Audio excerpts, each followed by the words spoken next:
Scott, a pretty busy week in terms of transfer activity at Stadium MK. Let's start with the signing of Dan Crowley. I mean, a massive, massive signature signing. Yeah, it is a big signing and a good signing at that. You know, listen, in my opinion, Dan's up there with the best in the division. Obviously, we saw him on Boxing Day and how good he is. I've watched him in real detail over the years, actually, and been really impressed with him. I think he's a fantastic footballer, carries the ball really well, creates, scores. So yeah, really excited to get to work with him. I mean, you mentioned his performance on Boxing Day. Probably one of the most single-handed performances that we've seen at Stadium MK, probably actually since Liam Kelly in the playoffs. Yeah, he was good, wasn't he? Yeah, he was a good player that day, certainly, and that's why we signed him. You know, we want him to perform in a white shirt now, and hopefully we see performances like that every week from him. But yeah, he's a good player, somebody that we've been after as a football club pretty much from the summer, I think. So I think that's well documented, and I've been a big fan of his for many years anyway. So yeah, really pleased to get that one done. And there've been quite a few outgoings as well. We spoke about Tommy Lee last week, but the likes of Stephen Wern, Brooklyn Alunga and Nathan Harness have all left the club. Well, I mean, Nathan on a short-term loan, but the other two have certainly left. Yeah, I think with Nathan, I think it's vital for his development that he gets some football. He goes and plays. You know, we look at his age and look at the games that he's played. He's not played enough for his age, so it's important that he goes out and plays games for him to keep developing as a goalkeeper. Stephen Wern, I really like Werney. I think a great lad. Really committed, worked his socks off every day, showed a real desire on and off the pitch, really a great lad, but just felt that his game time could be limited, especially with us bringing in Dan Crowley. So I felt it was probably fair to him to go and play football as well. And Brooklyn as well, you know, I think that Brooklyn's one that I think is going to be a really good player one day. You know, I'm not saying he's not now, but he's got a lot of development to do, but really liked him, trained well all the time, and I think it's a good signing for them. But because our squad is so big, we probably again had to be fair to the boy and felt that his game time could be limited with ourselves, so we had to be fair to him. But yeah, a player that probably will go on and have a really good career.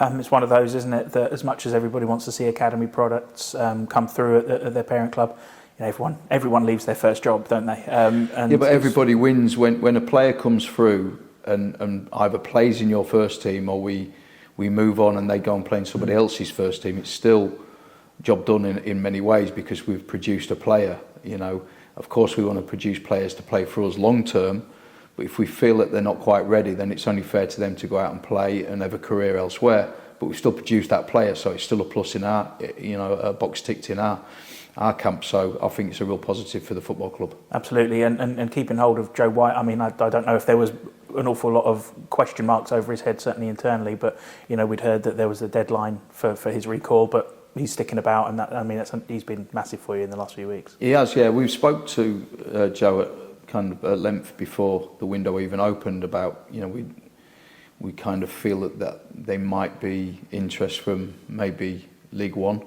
And whether there was going to be a potential callback from Newcastle to then resend him back out for his development, and would completely understand that. We made it really clear that we didn't want that to happen. We wanted him to stay with us, and we felt that a big part of his development would be to play in a real successful team, which we still think we are, or we will be. So that was important, and yeah, Newcastle were kind of supportive with that as well. So really pleased that he's managed to stay. And with your business done so far in this window, it feels like you've gotten rid of players who might not be getting an awful lot of first team action, but bringing in players who will strengthen your first team squad. Yeah, I think looking at certainly the two signings we've made, we've not brought them in to sit on the bench. We've brought them in to play. You know, so that's important that they play. You know, and I think they both make us stronger. So yeah. We're still quite big in terms of numbers, so we still need to probably streamline a little bit more. So we're not done yet in terms of our business yet. So we expect probably maybe a little bit more business yet, just to make sure the squad's a little bit in more of a streamlined position than it is now. How many players off do you think you are? Maybe one, if not maybe two. But what I don't want to do is to sign two and then all of a sudden we've got too many players again. We've got to make sure that we're really efficient with the work that we do. So we're not miles away from where we need to be. And a busy week for you personally as well, because you've not necessarily been in the building here, but you've been working on your pro licence. Yeah, it's another part of my development as a manager coach. So yeah, being at St George's Park kind of over the weekend, an early part of the week, working on or learning about leadership and decision making and things like that. But I think the most important thing is that meeting the other people and the other candidates on the course. I think you probably learn more from them than anything else. So being around good people, good coaches, good managers, I think it's always a good insight into what they do and how they do it, and you always learn off your peers more than anything. So yeah, it's a great course, really enjoying it, and it's hard work. It gives you a lot to think about. So yeah, really being engaged with that early part of this week. So yeah, it's, like I say, it's the next stage of my development as a coach. And it's always important to keep learning, isn't it? Like, you can never stop learning. No, for sure, definitely. I'm big on that. I'm big on kind of improving myself. I think there's room for everybody to improve, no matter what age you are, no matter what experience you've got and how long you've been in the game. Everybody can certainly improve. I've sat with some really young coaches on the early part of the week, and I've learned loads from them. So it's great, great for my learning. But I want to keep developing as much as I can. A game last weekend obviously called off. This one at least was called off relatively early. Did that disrupt plans at all, or is it much like the last ones where you've already prepared? Yeah, we kind of knew. I think this one was better, obviously, because it was called off before we got on the coach. So at least we didn't make the journey up this time, which we have done obviously for the Barra game and the Fleetwood game. So at least we hadn't made that journey.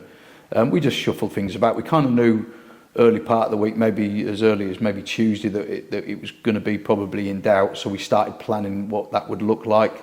We just adjusted and trained accordingly. There was nothing. We just had to change things about a little bit. Nothing too drastic, which meant that we have more time to prep for this game now. And what a game it is! I mean, taking on the runaway league leaders. I mean, they've shown that if you put a run together, you can just fly away. Yeah, incredible. Matt Sadler's done a brilliant job there, and fair play to him. I really like him. I think he's a good guy, and I think he's got really good staff as well, some that I'm really close with, and I think he's done a great job. And watching them, he's built kind of a real culture of work, how they work and how they run for each other and how they tackle and scrap for every ball that drops down. And you can't win anything if you haven't got that work ethic, and he's certainly got that within his squad. I think they've gone now 8 on the bounce, which is incredible, really. We did 6, didn't we, a few weeks ago now, and we felt at that time that no one was going to beat us. We did feel like that, and I'm sure they're feeling the same now. Of course, all runs have to come to an end. Let's hope it's Saturday. But yeah, they're a strong side. I think they've only actually, looking at their home form, I don't think they've been beat very much at home. If not, I think somebody said the other day they've only been beat once at home in the league. So we know it's going to be a tough game, but it's a great game for us. We need to get on the horse really quickly and start our winning mentality again as soon as possible. So it's a great game to attack. I suppose they're a little bit dark horses at the start of the season. Not many people were pitching them as would-be champions or maybe in and around that mix. Yeah, probably, but I think that when you see a manager and somebody who's been there for a while now, I think it's his second season, if not third. When you've been in the job that long and you kind of get a culture and you start working towards how you want the team to look, and you get your own players in and you get it how you want to get it, it works. And I think that he's obviously been given that time, and I think that he's done it really well. Like I say, he's got good staff around him. I think that they've worked really well this year, and obviously I don't think he's changed a lot in terms of his style of play, but I just think that he's probably got the right personnel in now to deliver it, which is always important. and I think he's done that really well. And you know, they've, like I say, they run and chase and press for every ball that drops down. They're around it. They make tackles. They defend the box really well. They've obviously got real strength at the top of the pitch.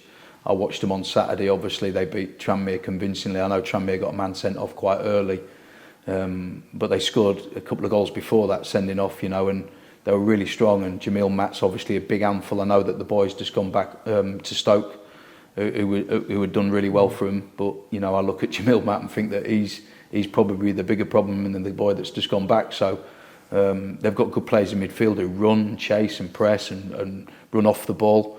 They've got a good footballer in midfield in Stoke who gets on the ball and makes passes. They've got strong kind of athletic defenders. You know, they've got a left-footed centre-half, Taylor Allen, I know really well, who steps in and plays. They've got wing-backs who are aggressive and come inside the pitch really well and drive on the outside of the pitch. You know, they've got a lot of good individual players, but they're a team. You know, they work really hard together. So we've got to make sure we're on our very best, and if we are, I'm sure we'll be fine. It's one that's fairly easy to get to from Milton Keynes as well, and I think with the new signings that certainly bolster the attendance in the away end. Yeah, let's hope so. You know, listen, the last away game was Chesterfield away, right? And the away support for that game was just incredible, wasn't it? You know, they just never stopped singing the whole game, and even if it was about poor Tom McGill's head. Yeah, Tom McGill got it that day, didn't he? He really did. Yeah, but no, listen, I really enjoyed the fans that day, and they were amazing. Obviously, the result was great as well, and the performance was good, so we had a little bit to celebrate about at the end of the game. So let's hope that we see that again on Saturday. And finally, on the injury front, I think it was only Kane Thompson-Summers and Conor Lemon-High-Evans who were sort of questionable for the trip to Carlisle. How's everybody? Yeah, everybody's okay. We've had a couple of niggles kind of this week, a few little bits and pieces that we're still kind of assessing as we go. So we just got to be careful and mindful that we don't need to do too much in the next 2 days as long as the team are coached and prepared to go. They've done quite a lot of work early part of this week already. We just make sure that we get everybody through the next 2 training sessions, and then we can start assessing and looking at what the squad might look like.